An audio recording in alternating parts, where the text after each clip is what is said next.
We're going to start by Anne Menasche. Let me spotlight just Anne.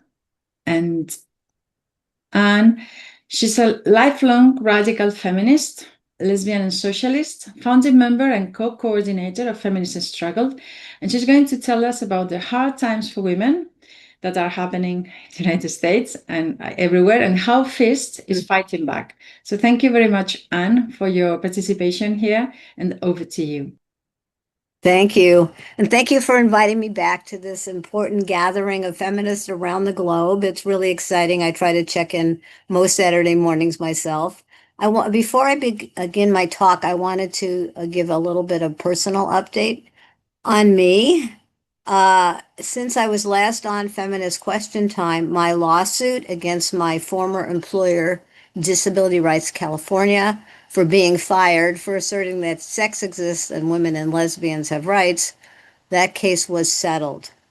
I was extremely lucky to have been represented by an excellent attorney who actually understood the issues and fought hard for me. So I encourage other people to fight back as well. I now have my own private law practice again, doing civil rights law on behalf of homeless people and low-income tenants, many of whom are women.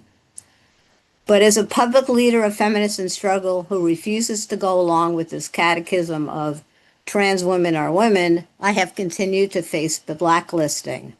Some months ago, the latest episode of this, I was excluded from a national homeless rights network, lawyers network. For this reason, they Googled me or they knew about me, even though the issue never came up in the work I was doing. So unfortunately, the witch hunt is alive and well, and we have to fight back. Undoubtedly, we are living in very hard times for women and girls in the United States. But gender identity ideology is only part of our difficulties. As a radical feminist who is committed to a full agenda of women's liberation, I have observed attacks against women's rights coming from multiple quarters. The harsh reality is we have two organized enemies, not one. This perspective that there are two faces of misogyny, that we are being pushed back by the far-right Christian nationalists in the United States, including the current Trump administration, as well as by sex-denying trans activists. This perspective is shared by most members of the organization that I helped found, Feminists in Struggle. Not only do we have two enemies, but we must take both seriously. Neither Democratic or Republican parties are friends to women or to be counted on. They both uphold the patriarchy and are part of this backlash against feminism that began unfolding in the 1980s and 90s and has really gotten a lot worse this century.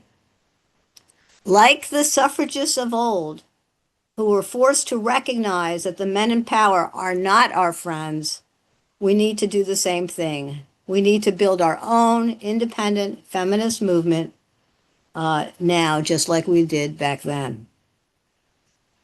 It's not just the wealthy men in power and the women who've assimilated to the male power structure in corporate boardrooms, Congress, and the Pentagon. Unfortunately, most of the left, small and weak as it is in the United States, and it really is incredibly small and weak compared to lots of other places in the world and how it was in the past, but in any case, the peace movement, the Green Party, small socialist groups, other movement groups, as well as the liberal nonprofits where I worked, including my former employer, they are acting in lockstep with the Democratic Party leadership on the issue of gender identity and have been captured by this sex-denying trans activism. They have swallowed the myth that the TQ, quote unquote, is about liberation for oppressed and minority marginalized group, and that it has something to do with the struggle for lesbian and gay rights, just the latest iteration. Of course, we know that's not true. Many of these, my fellow leftists, no longer see women as an oppressed sex class at all, worthy of concern. There are exceptions, of course. There are many feminists like ourselves and LGBT activists who reject gender identity ideology while supporting traditional progressive causes. They are part of the left, as I would define it. Though many do feel still compelled to hide their gender critical politics to avoid falling victim of the witch hunt, as I fell victim of the witch hunt. And there is literally a handful of men on the far left who are critical of gender identity ideology, and the sad commentary is, I know most of them personally. Meanwhile, the Trump administration's policies, taken as a whole, are unfolding a disaster for women's rights. This paints a grim picture, but it's a complex reality that we must cope with to challenge politics as usual and rebuild a movement to end all forms of male supremacy. To understand the challenges we women face, it's important to recognize that sexism is still pervasive in every aspect of society.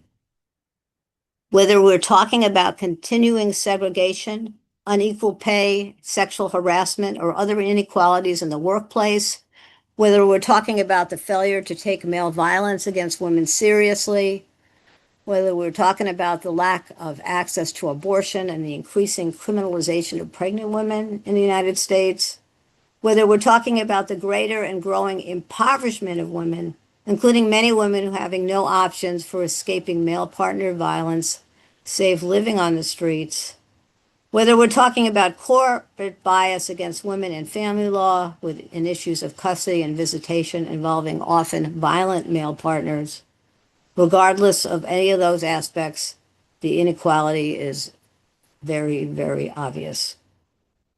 Gender identity ideology, as harmful as it is to women and girls, is not our only problem. True, the Trump administration has issued executive orders and taken some action to rein in gender identity ideology, as has the conservative Supreme Court.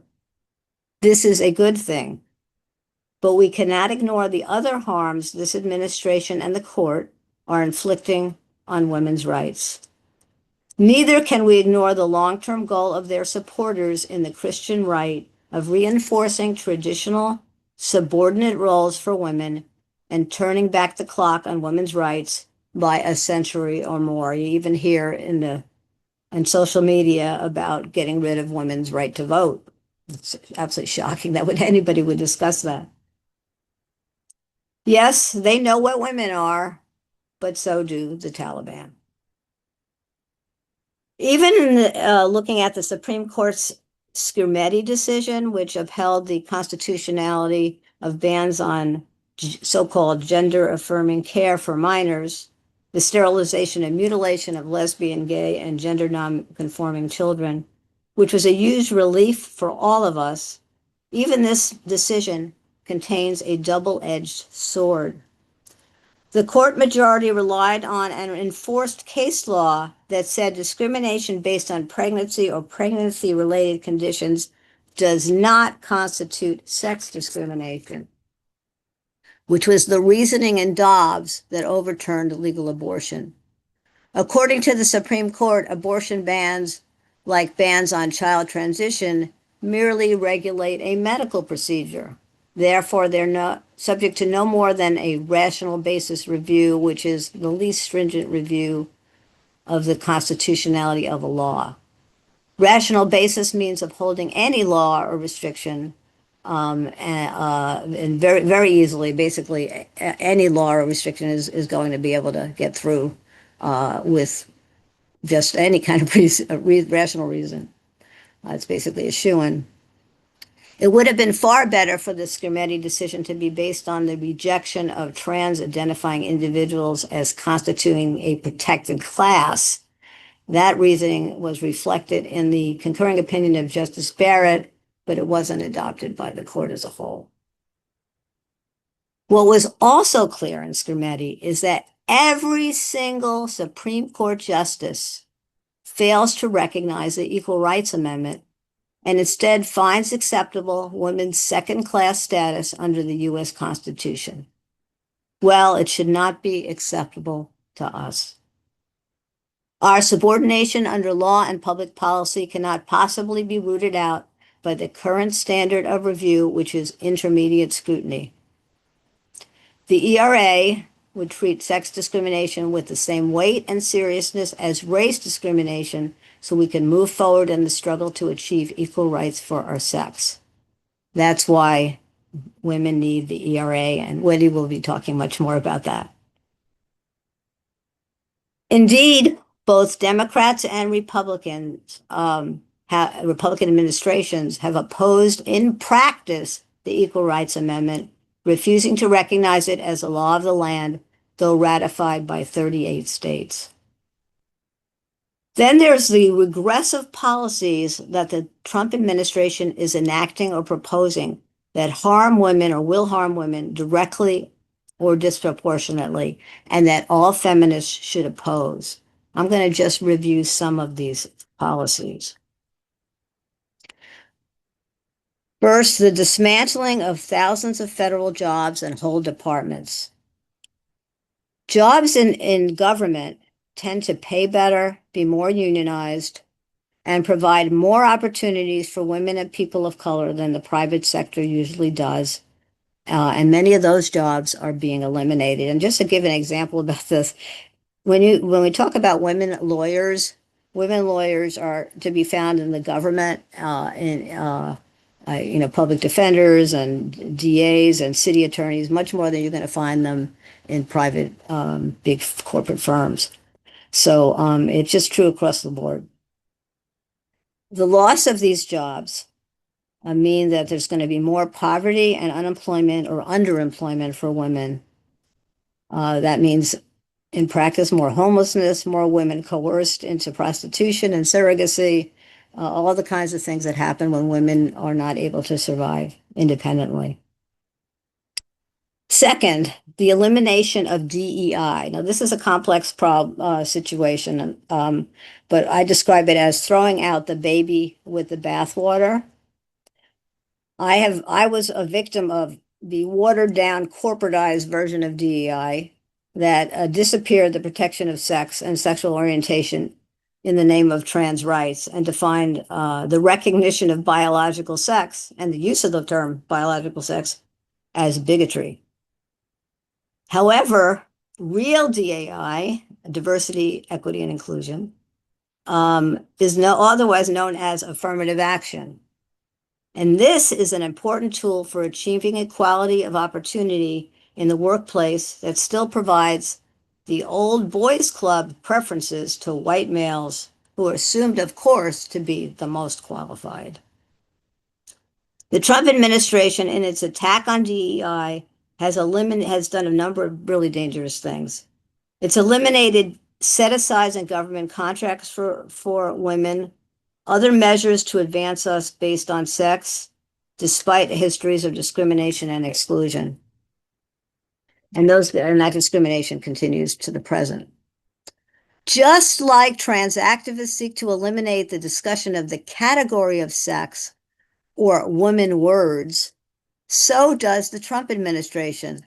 The word woman has now been tagged as making grant seekers ineligible for government grants.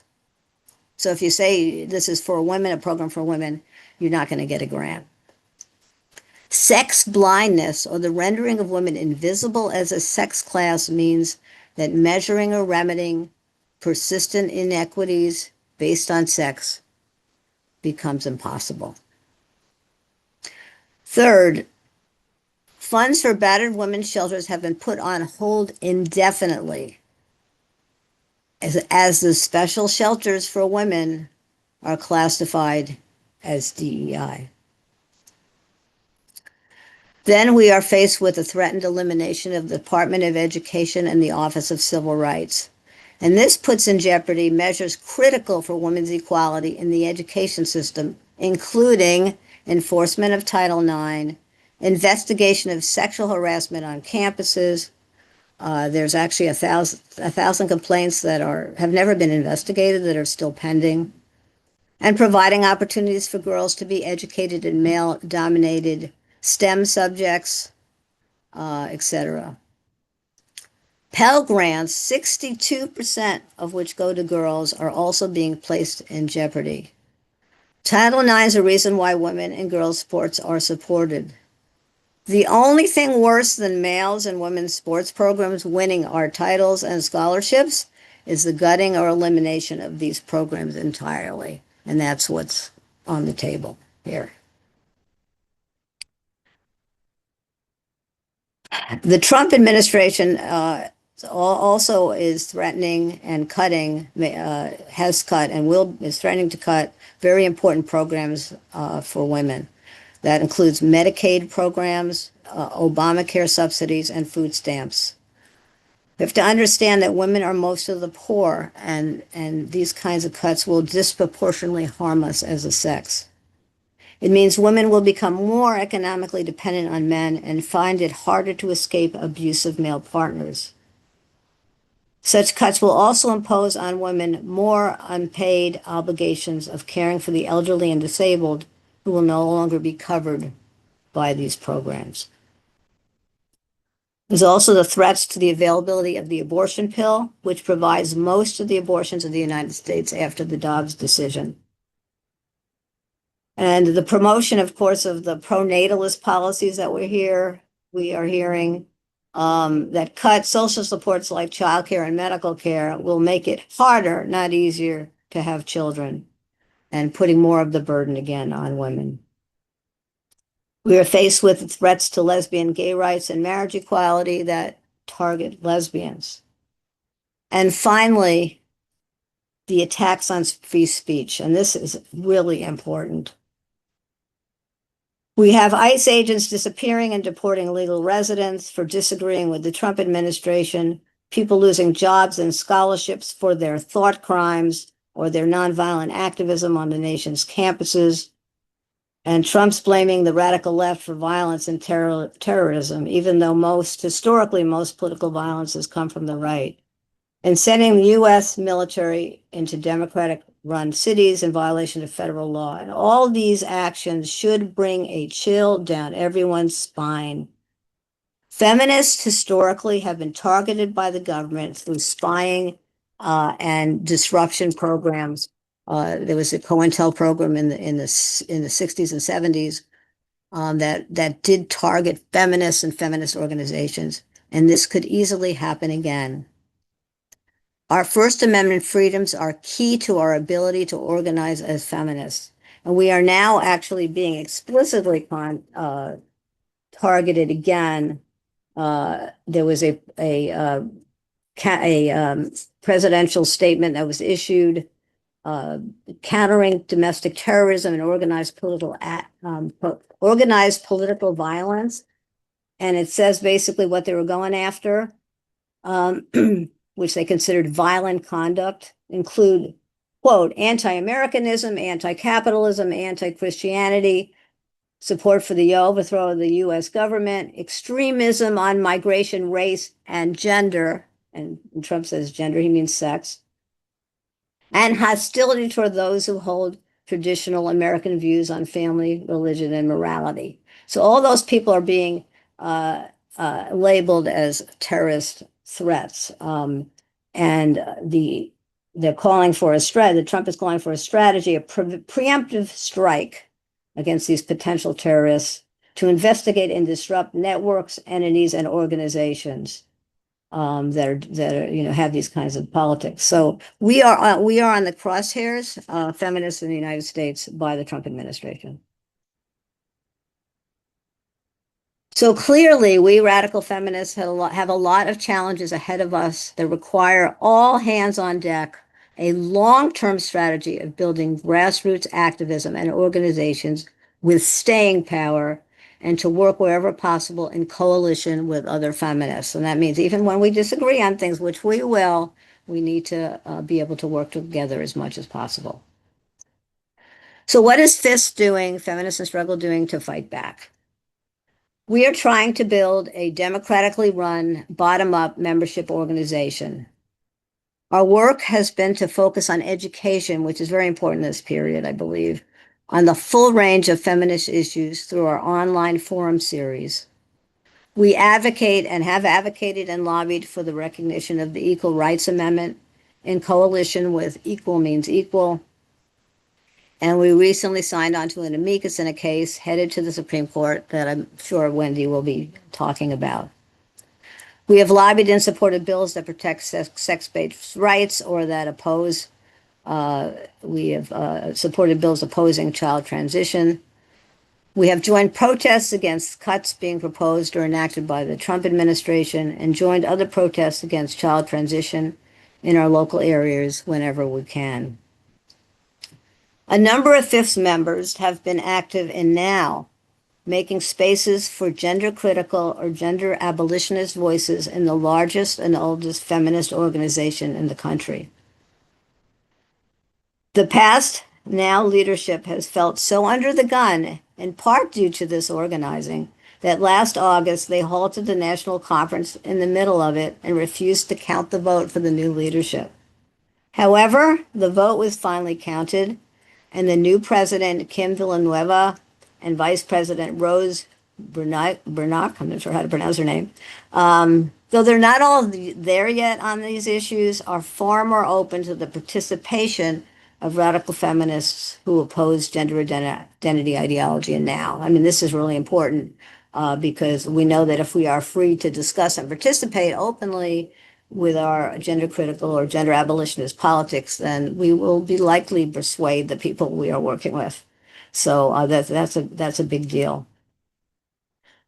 We have our next forum that's coming up on Zoom.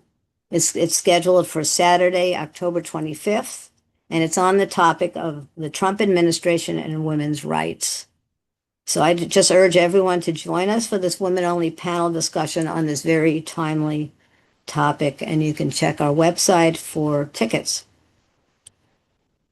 FIST recruits radical feminists who wish to fight both our enemies as we seek to build activist chapters in our local areas and help revive the feminist movement. Please join us, sisters. Our website's www.feministstruggle.org. Thanks. Thank you very much, Anne. There's a lot of positive comments in the chat, along with some comments saying, oh my God, this is depressing. Because, putting all together really makes a grim picture. But as you were saying, free speech is fundamental, so we can denounce that this is happening and we can document that this is happening. So this is a very important video that we're going to very proudly show on our YouTube channel. So thank you for that. As you can see, I'm a little moved of all the complications that in every country we are facing, but we're here. Fight goes on. So thank you very much for that.